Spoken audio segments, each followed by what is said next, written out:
All right, welcome to Newsline. If you've just joined us, you're watching the program on the network service of the NTA. And we begin like this. Prophet Muhammad, peace be upon him, emphasized virtues like generosity and neighborliness, especially during the month of Ramadan.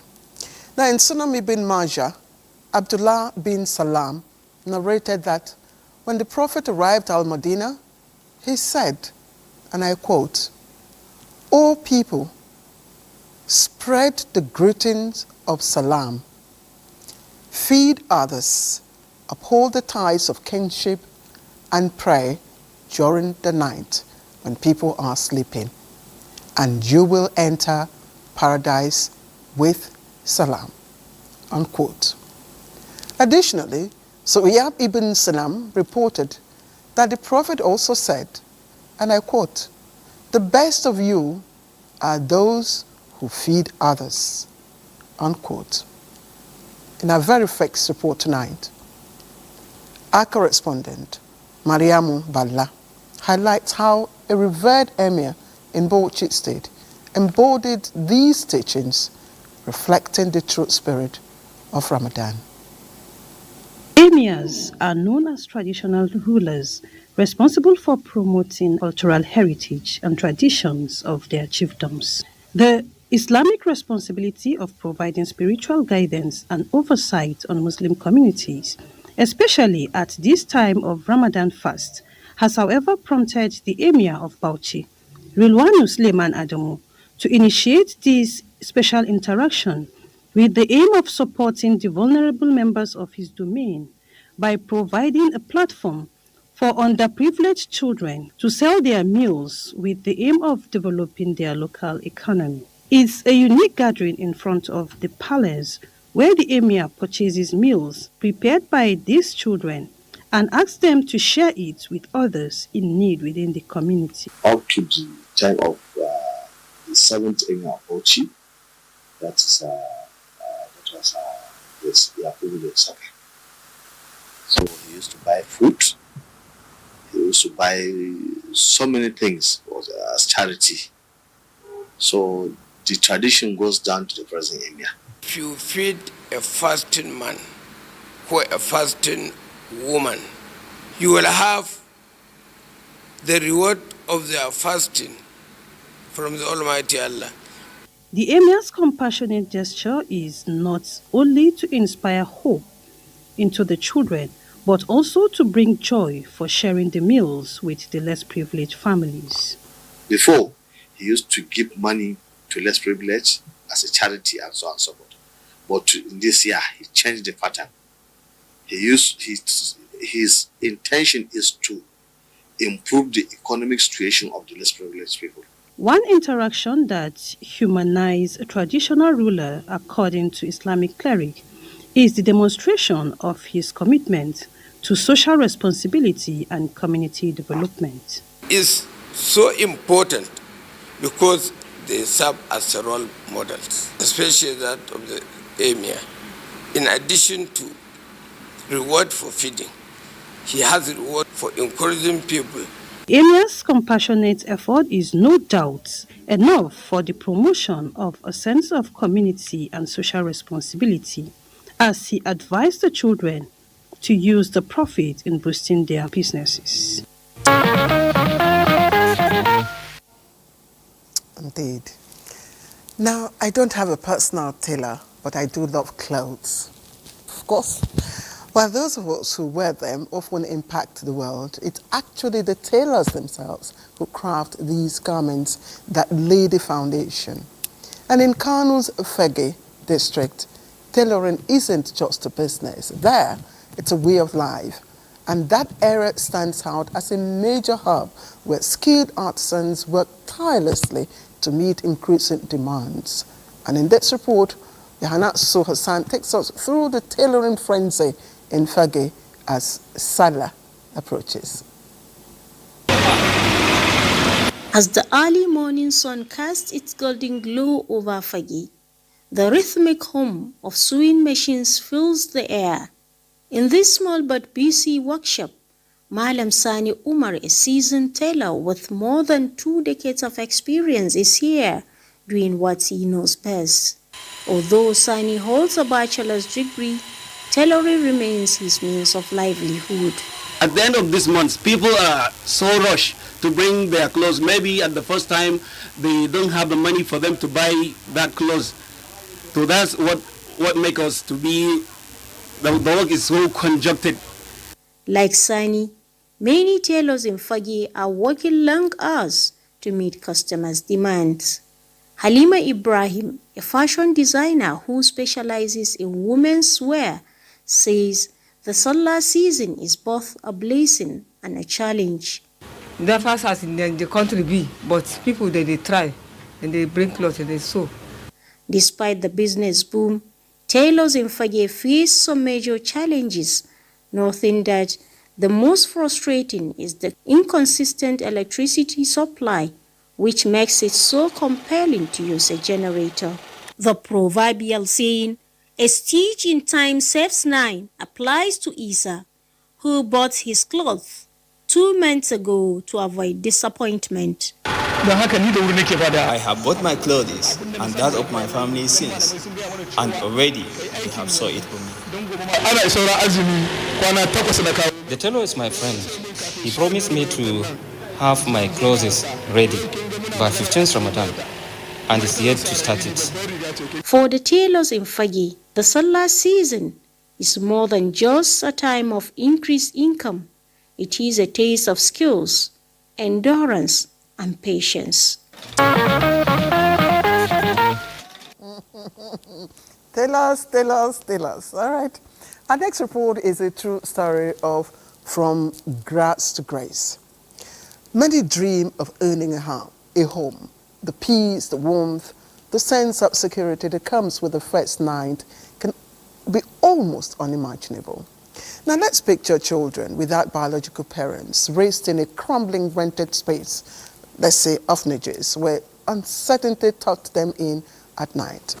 Now for the children of Nanaberry Orphanage in New Yanya in Nasarawa State, that chapter is now closed. Thanks to the renewed hope initiative of our First Lady, Senator Oluremi Tinubu, their dream has become a reality. A sprawling, befitting home they can finally call their own. And Adeniyi Taiwo brings us their inspiring story tonight on Newsline. It was barely habitable, but it is where they found refuge and called home, away from the cold and abuse on the streets. I look at the facility, everything. What comes to your mind? This is second heaven. Peace Kwame is one of the older children at the orphanage, assisting its founder and the woman they all called Mother, Aisha Kwame. She recalls that their old accommodation, ramshackle and lacking in basic amenities, mirrors their own condition until a chance encounter with Arichai around August 2023. They are treating us like president children. We are just like a president children, princess and king. That's how they are treating us now. And see now, we don't have washing machine at that place. We wash with our hand, but here there's washing machine.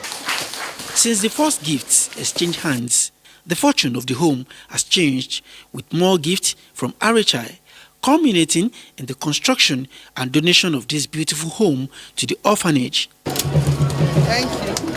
The inauguration and handing over of the facility is more than a cause for cheer, a fact demonstrated by these young beneficiaries.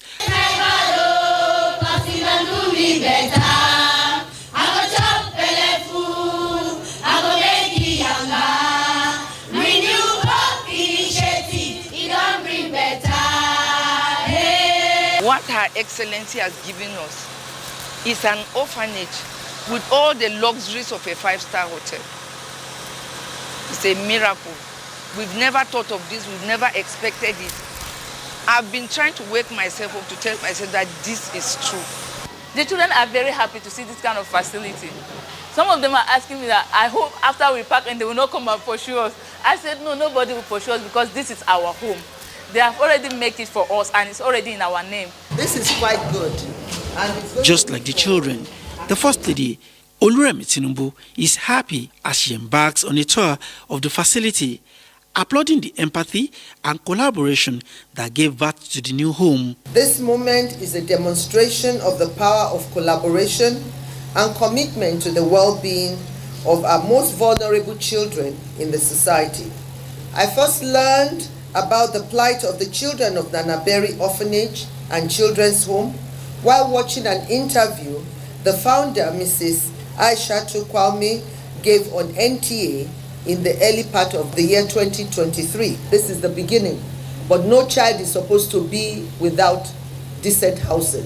So Mr. President is very keen on doing this, and we thank God the office of the SDG came to our rescue.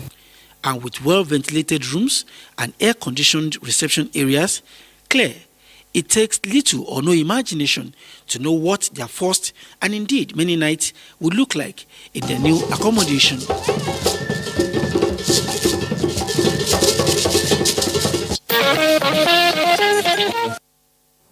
Absolutely fantastic. What a transformation. Thank you, Your Excellency. And I just love the unity fabric. I mean, it brings this, sense of unity and pride to us. You're watching Newsline. Don't go away. The show just started. We'll be right back.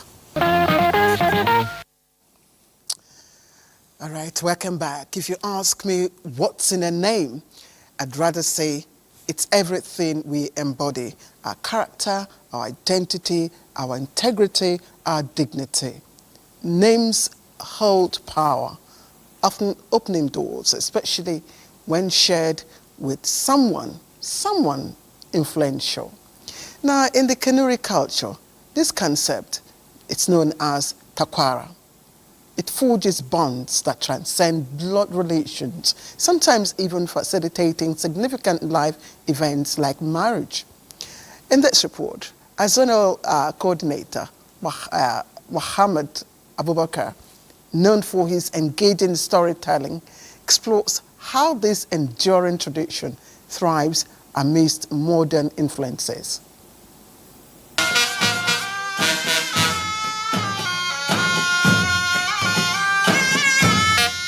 It is a common practice in a typical Kanuri society, mostly found in Borno, Yobe, Jigawa, Niger, Chad, and Cameroon, for a son or daughter to be named after someone from a distant family, or someone else's son or daughter be named after someone from one's family, known in their local parlance as takwara or namesake.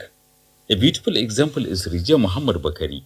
I am named after Muhammadu Rijia because of that good relationship between him and my father.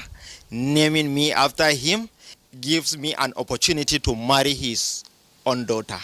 Given the reality on ground, the story of Rijia Muhammad Bakari is what you see an average Kanuri, male or female, with everyone having a beautiful story to tell relating to takwara or namesake. I command a special respect among our siblings simply because my grandfather was my namesake. Because I share a name with my grandmother, there was never a Salah festival I will not receive clothing materials from her. Coincidentally, as you come today, preparations are being made by my family members to go and greet my new namesake, whom I have not even seen yet. But we have to do the traditional things and send a delegate from amongst your children or your wife or your sister to go and greet. You can never imagine the excitement of having a child named after you until it happens to you. We Kanuris value our namesakes beyond what anybody could think, so much that we avail them the best of privileges, including marriages, among others.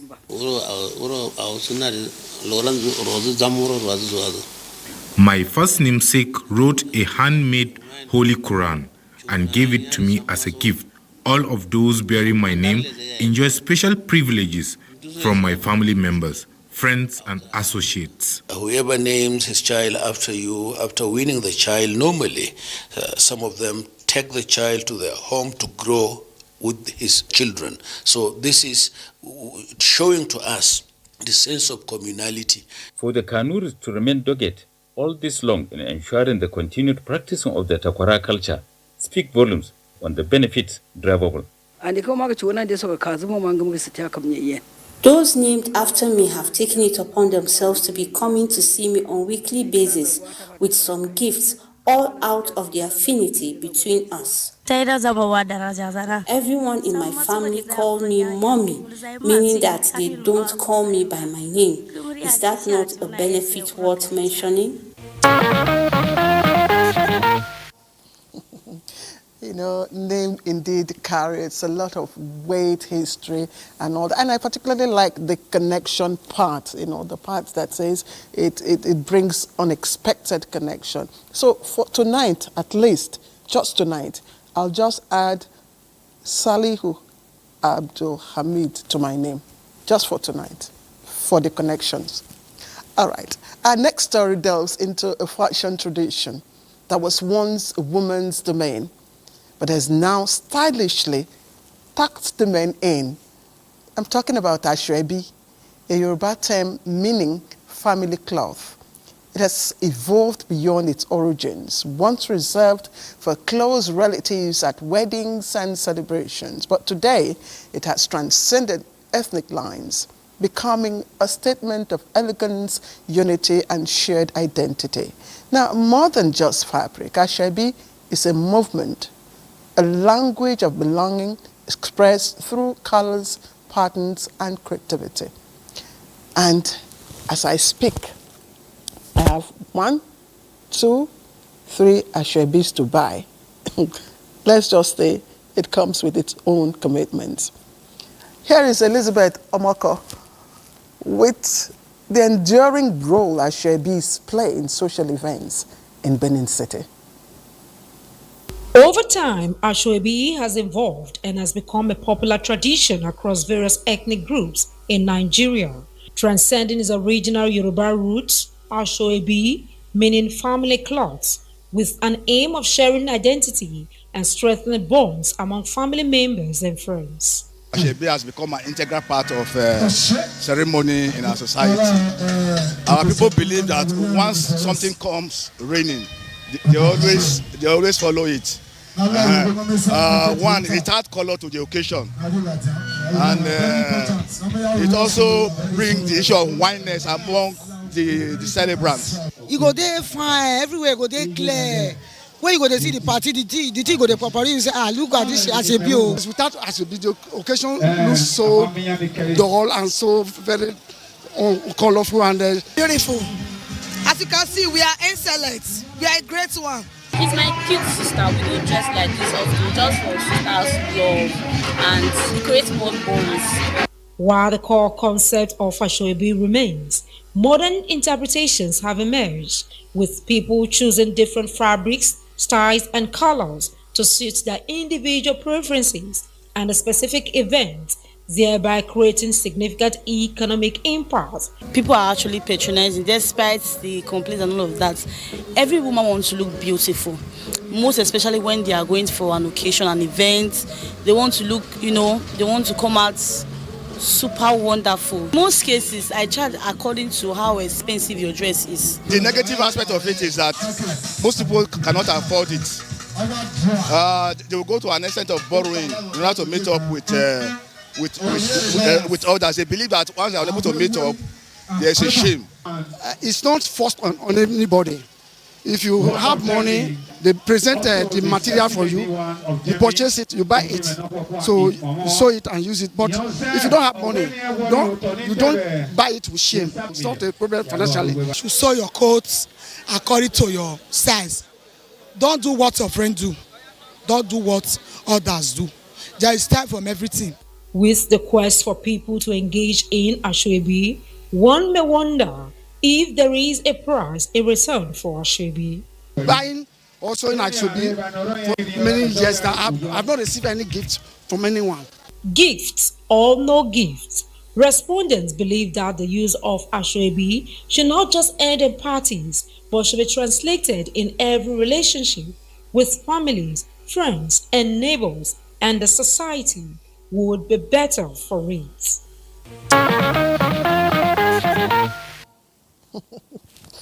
On Ashwebi, I reserve my comment. Now, are you a fufu or akpu lover? Or like me, do you only eat it once in a while? Well, I'm with you, and let's be honest, no matter how well you wash your hands after a meal of fufu or akpu, that distinct smell always lingers. But here's the real shocker today. Our correspondent Kingsley Amajiri uncovered a very disturbing practice behind this favorite meal of many people. And believe it or not, somewhere in Eche, local government area of Rivers State, we are told that fufu is reportedly processed with some form of detergent to give it that crystal white look that attracts buyers. Just how dangerous is this practice to our health? Let's hear from Kingsley. Eche is home to agriculture and known as one of the food basket locations feeding the city centers with cassava produce.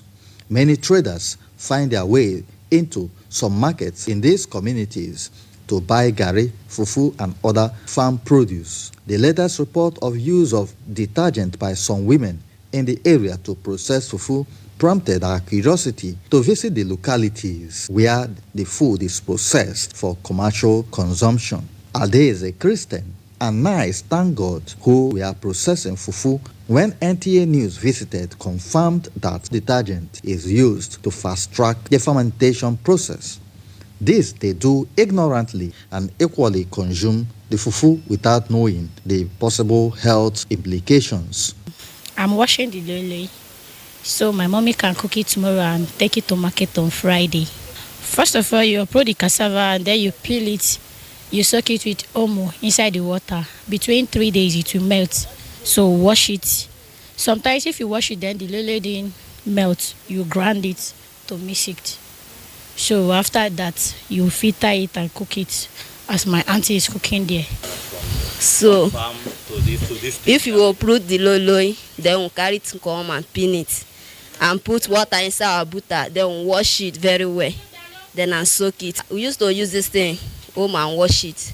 Ordinary home, we use it and wash it and put it inside the butter. At another market visited where partially processed fufu is sold in bags, an elderly woman from the community affirmed also the use of detergent in processing of fufu. Now Sunday use them and send that in a chemical. They think the cost. We hear say that home where they carry and tomato, then wash them. They bring sickness, so we know they use them like that. People are still eating fufu very, very well. Last week I ate it too. I still have some in my house now. Okay. But I can't really tell the difference anyway. I do. When I heard the news on the radio, I didn't stop anyway. I continued eating. I cannot tell the one that they use detergent and the Lawrence Chukwu is a professor of biochemistry with the University of Port Harcourt. This is a foreign thing that is not recognized by the body. So with time, it begins to damage the liver. It may even get to the extent where it will transfer this damage to the kidney. It's easier for cells to deal with microbes than even with these chemical agents. The ignorant use of detergent in processing of fufu, Professor Chukwu and other biochemists who spoke off camera agree poses a dangerous risk and advise the State Ministry of Health to take urgent actions to save the public of this health danger.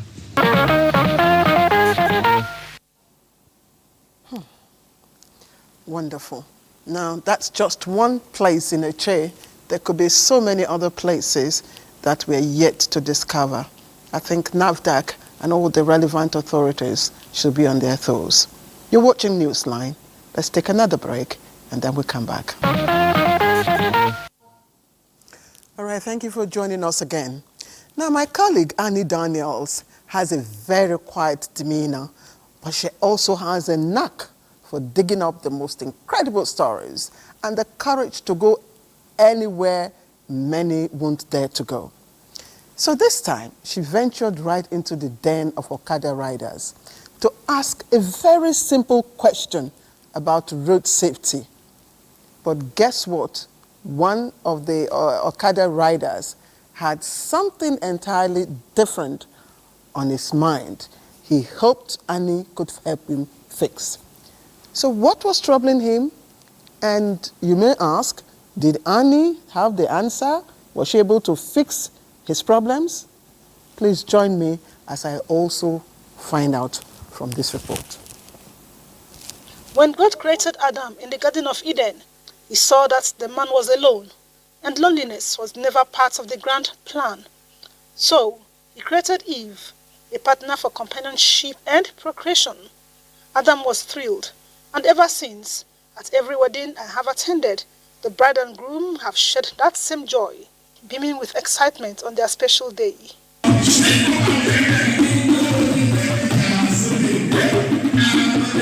But marriage isn't just about the wedding day smiles. Challenges arise, and if not handled properly, they can shake even the strongest unions. Take this commercial motorcycle rider, for example. His marriage is hanging by a thread, all because of something many people take for granted. After the day's business, I become so weak and I find it very, very difficult to move my body. I just go home and sleep. My wife will always shout, will complain, and she will fight me as I am denying her sex. It's not my fault. She's even threatening to quit the marriage, and I don't want that to happen. Please, what do I do? Curious, I set out to find if others shared his predicament. And, oh my, I found plenty. Many declined speaking on camera, but they all had one thing in common: an easy, affordable solution. Aphrodisiacs. Yes, sex enhancement drugs and herbal concoctions. They have gone to different hospitals, but upon the owner, it's the same thing. And I advise him to go for these local herbs. I get many all those the way people go they use where you go get time to do anything where you want to do. It's not only my wife. I still get women friend where I feel do my own thing. Any man that has problems of weak erection and quick ejaculation, all your body will come with. We have special mixture for men. But here is the twist. Most of them have no idea about the risks lurking behind these seemingly harmless boosters. They swear by their effectiveness, yet remain blind to the potential dangers.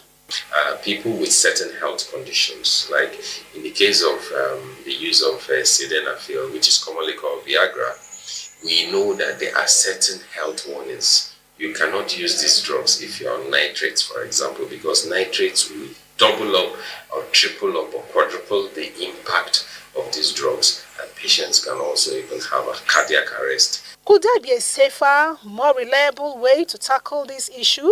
It is typically safer to see a doctor for an input, at least when you start using this medication, and where possible, when you require follow-up care. One confident respondent had me bursting into laughter.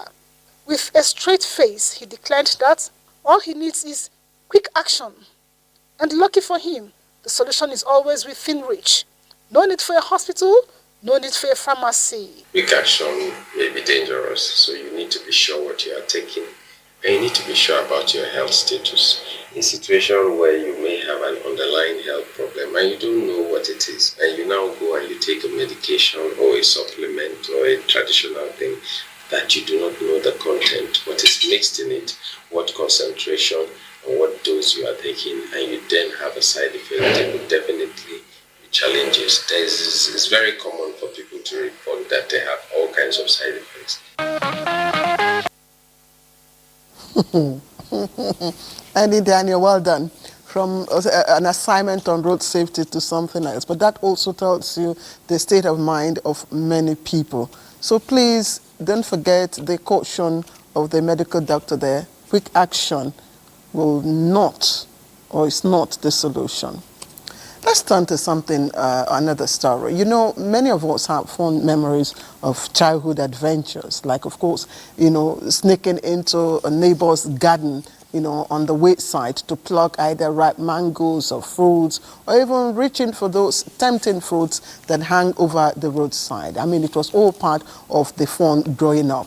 But sometimes, what may be good for the goose may take a tragic turn for the gander.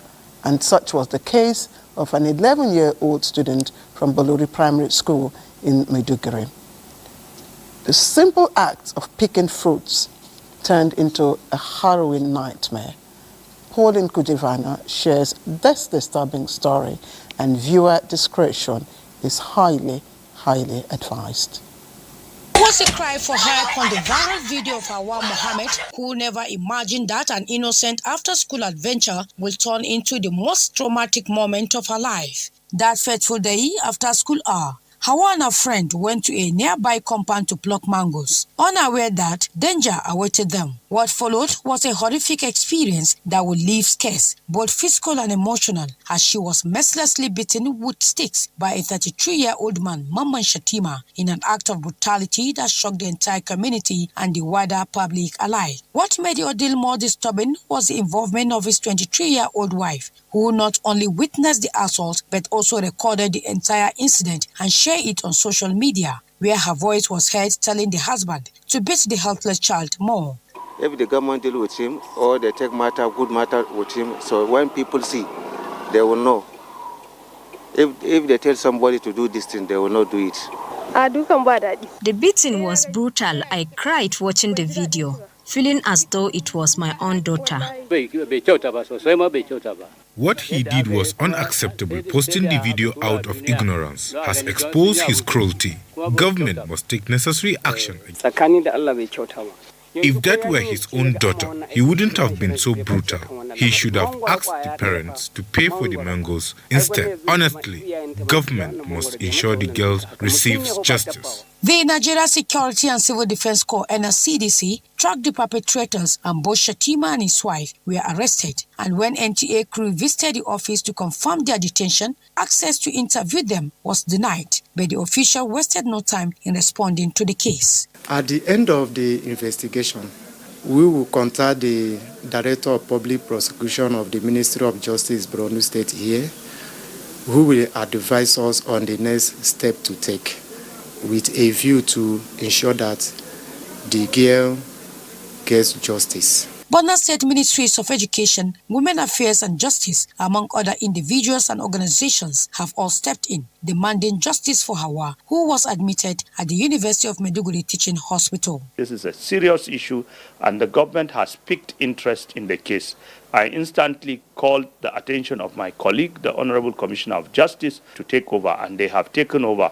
Apart from them, human rights lawyers are also there, and a well-meaning Good Samaritan, an elder statesman, Dr. Lawan Bukar Alhaj, has taken it upon himself to now take them to hospital. As I speak to you, they are under 24 hours observations in the UMTH. You shouldn't have gone too far to do that kind of a thing to the girl. Justice should prevail for the little girl so that it will be a deterrent to others to know that they should not be taking laws into their hands. Meanwhile, another disturbing video has surfaced, revealing Mamman Shatima's cruel treatment of yet another unidentified schoolgirl in his compound. The question now is, how many other vulnerable children have fallen prey to his brutality, lured by the tempting mangoes in his compound? Keep your fingers crossed for more updates and revelations on Mamman Shatima's cruelty towards vulnerable children, as well as the legal proceedings against him and his newly wedded wife. For just picking mangoes, justice will be served. You're watching Newsline. And let's take another break. When we come back, we have more stories, interesting and exciting ones for you. Now, do you believe in witchcraft? It certainly exists in African traditional literature, if you ask me. But the question is, how real is it? Many people blame their misfortunes on witchcraft, and some take it even beyond mere accusations, unleashing mob violence that sometimes leads to death. Now, for those who survive the physical and emotional scars, along with the stigma, the stigma, of course, should last a lifetime. Now, Umwaba said that brings us the harrowing reality of witchcraft branding, especially its impact on our children. So he actually got married to another wife, and then the woman wasn't that interested in me because she didn't like me. So also said he didn't want me in his house again, that he didn't want a witch in his house. So while walking on the streets, that was how I got raped at my 10 years old. The story of Joy Edowo is one of thousands who are branded as witches or wizards. Joy is among many others who have been labeled as wizards and witches from their own biological parents, and as such are forced to live in isolation, facing harsh economies of life as minors. However, fortune smiled on Joy as she narrowly escaped death, but the trauma of being raped at the age of 10 after being thrown out of the house is probably what she has to grapple with for a long time. Against odds, Joy is an undergraduate in the University of Uyo after being rescued from the streets and provided with shelter. For some others, their stories cannot be told due to their untimely deaths while forcefully burned to death. Many are abused, molested, and forced to live with the scars for all their lives. 15, my mother died the time she wanted to give birth to my brother. So my father now take me to the village to go and stay with my grandma. So my father's sisters and brother now start against me. They say that I'm the one that killed my mother. They now start accusing me. But is there the existence of witchcraft? From the stories and from the experiences of people, it's clear that there's nothing like witches and wizards. We are bold to say that there is no witches and there are no wizards. Witchcraft belief is a mere act of it's superstitious, nothing more. I've worked with these children, I've lived with them, I've ate with them. We've stayed together, slept, it's in the same environment for this number of years, and we have over 90 children in our center right now, and then so most of them have done so well in school. While many are of the opinion that witchcraft is a mere superstition, they however point accusing fingers at religious bodies who are quick to accuse and label children and the aged as witches or wizards. These religious merchants will have to be regulated, they have to be tamed. About 80% of children in street situation in Uyo are there as a result of the activities of some so-called prophets, religious merchants who brand and stigmatize them as witches. They face torture. There are communities where children are really tortured. They have scars. There are children at home that have scars that can tell their stories. Respondents say it is time to arrest and ensure the prosecution of culprits to serve as deterrent to others. Now, the riverine town of Oron in Akwa Ibom State woke up to the news of gruesome murder of a 38-year-old woman, Victoria Oko, allegedly committed by her husband, Victor. Now, the viral video drew the attention of neighbors and residents who alerted the police. But what could be the reasons for the alleged killing of a partner by her spouse? Ididiong Iba was in Oron to tell us more about it. Monday, March 10, 2025 could have been like any other day for residents of Effiong Esang Avenue, Eyobasi community in Oron local government area of Akwa Ibom State. That wasn't to be, as the serene and sleepy community woke up to the rude shock of the murder of one of their own, 38-year-old Mrs. Victoria Oko, by a man she has called husband in the last 9 years. Her shrill cry for help in the early hours of the day between 3 a.m. and 5 a.m. attracted neighbors who rushed out only to be met by the ugly sight of the 42-year-old Victor Oko inflicting machete cuts on his screaming wife. Various attempts by onlookers to deter him proved abortive as he refused to listen to the voice of reasoning or the cries of his wedded wife. Having heard some noise, I ran down and I met this young man, Victor Oko, by name, with machete. He still used the machete on the wife. They have never had any quarrel before. I see a lot of people gather there, try to bring him out, but they could not make it because that guy was with machete, was even ready to kill anyone that he see. There was a pool of blood now covered with sand at the site of the murder, and an evidence of destruction of the burglary proof that initially prevented help from getting to the deceased. Obviously, the entire compound is now deserted. We were directed to the deceased family home, still in Oron local government area, where we met her widowed mother.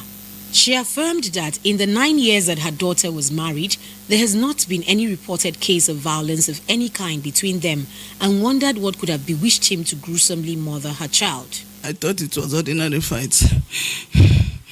So before the arrival of my brother, the one that I sent, he told me that my daughter has been butchered. My daughter is a very calm person, which everybody can testify. And since ever they got married, I have never gotten any report from any of them, neither the so-called husband or my daughter. So it's a peaceful daughter which I had, and which every individual from the family can testify, even the community, even the church. Residents and family members of the deceased are asking for justice. Actually, it's the government to take the right course. Since that guy have the mind to kill his marriage wife, the wife that he do the traditional marriage wedding, since he have the mind, that means if you allowed him to continue, he can also kill another person. What we need is justice. Akwa Ibom State Police Command in a statement confirmed the incident, stating that their operatives stormed the building at about 5 a.m. and arrested the suspect, who was hiding under the ceiling, to evade arrest. The statement further adds that investigation revealed that he macheted the deceased over allegations of infidelity. The body of the deceased had been deposited at the morgue of the General Hospital in Oron local government area for autopsy, while an investigation is still ongoing. We will bring you updates as events unfold. Thank you, Edidion. Now, back in our school days, the best sound was the bell, the same bell that felt annoying at 8 o'clock in the morning, suddenly becoming music to our ears at 4 o'clock in the afternoon. Now, it's a reminder that time changes everything. And as someone puts it, beyond signaling the end of a school day, the school bell also reminds us that learning is a continuous journey, not a destination. And so, here on Newsline tonight, every story adds to that journey. Each insight a step forward. So, as you settle in for a well-deserved rest, the indefatigable Newsline crew is already at work, preparing for another thrilling episode for next week. Because, after all, the school bell is a signal, a call to action, a reminder that time is precious and opportunities are fleeting. Thank you for watching Newsline tonight, and have a good night, everyone.